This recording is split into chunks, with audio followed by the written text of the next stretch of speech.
Here's the reality. New employees are considering whether they made the right decision to join that company within the first few seconds, within the first few minutes and hours of starting their new job. You can really make an impact with that. Call them in advance. Let them know that you're excited to have them join the team. Tell your team about it. And most importantly, prepare. Make sure you have their laptop ordered. Make sure you've got a pen and paper for them. Be organized. When done right, onboarding can be a great success for your team. It can really set the tone and have that new hire accelerate what you've got already on your team.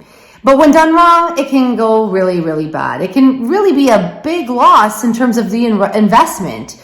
You invested so much time and money in recruiting this individual, lost production time. And when we say one bad apple can ruin the bunch, it definitely can, especially if you haven't prepared.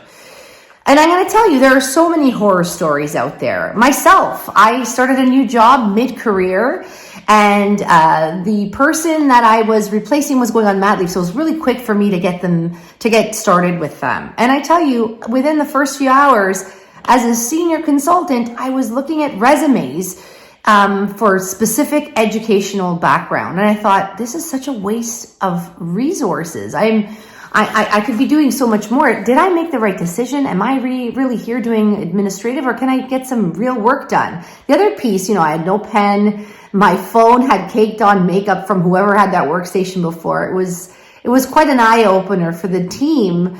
Because they were rushing, they really didn't have the opportunity and didn't think of it. And so we did definitely make changes with my support in that sense. But all this to say, here's some really good tips. Essentially, don't assume that onboarding is just going to happen organically, that people have it figured out. You need to prepare, okay? And so the other thing is also don't make assumptions that the new employee knows what to expect on their first day. So, let them know that what to wear on their first day, that to bring a lunch, or that you're going to have a team lunch, or perhaps you want to do some sort of virtual lunch with the group to really welcome them and send everybody Uber Eats cards. So, all those little things. And I always say, be prepared. Like, don't get caught with your pants down, or don't have enough food when you have people coming over, right? You want to make sure you're prepared. Order those business cards in advance. Make sure that you've connected with, the various individuals that you can have join or welcome them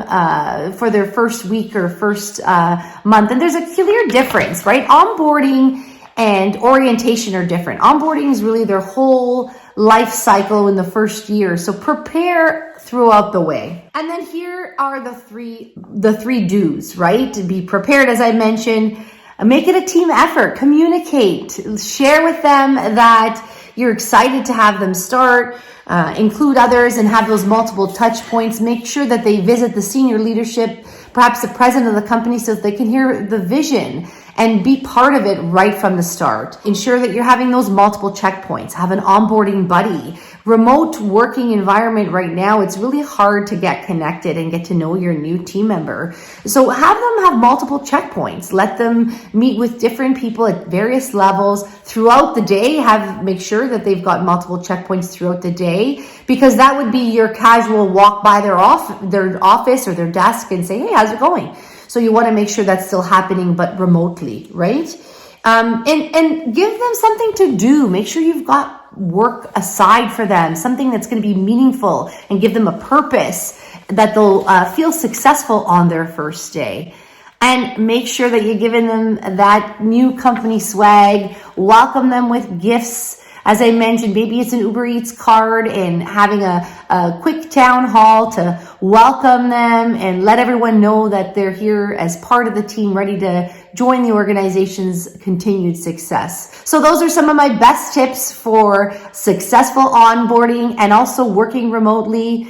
And if you have any others that are working well for you at your company, please do share. We'd love to hear from you. Thanks for listening to today's episode of HR Real Talk. If you like what you heard, be sure to hit the like button and leave us a comment below to let us know what you think. Don't forget to follow us every week to hear more answers to your HR questions. For a free consultation, visit ldhr.ca. We'd love to hear from you. See you next week.